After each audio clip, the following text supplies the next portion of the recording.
But some in town took issue with the way his visit was handled.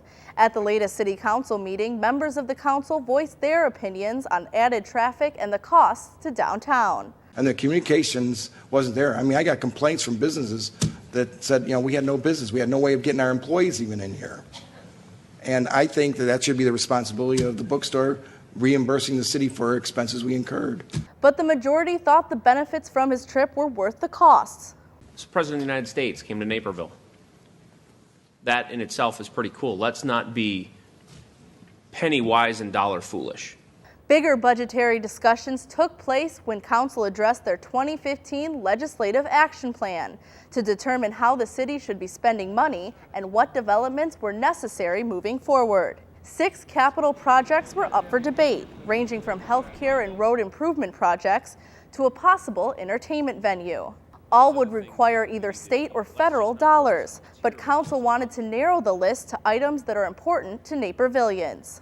We should stay focused on what we need for the residents of Naperville that have a direct impact on their lives right now. Entertainment isn't a factor. Travel is around the city is very important, and dealing with their health concerns to respond quickly. So I would go with just 4 items and stay focused on that, because with a new governor, I don't know if we'll get any money at all. Ultimately, council agreed, asking for funding for the following 4 projects for the next year: a North Aurora Road overpass, centralized traffic management system, a compressed natural energy fueling station, and a mobile integrated healthcare unit. Not making the cut was the highly debated potential CSO outdoor music venue in DuPage County, after multiple members of the public voiced their concerns for the wildlife that live in the proposed area. The egrets and the blue heron do not tolerate human of any kind, especially while on their nest. They will abandon their chicks and their eggs if there's humans around there. So it's a big concern for me to see that this rookery be destroyed because of a few months out of the year the CSO has a venue there, and I just can't see that. Councilman Grant Wehrli agreed that it wouldn't be a good decision, but not because of the wildlife issue.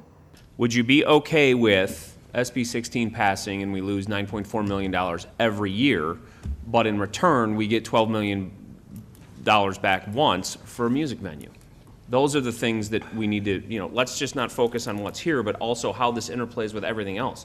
Council agreed to set position statements for a CSO venue and an agricultural center at Naper Settlement, meaning they would support the idea but not ask for funding.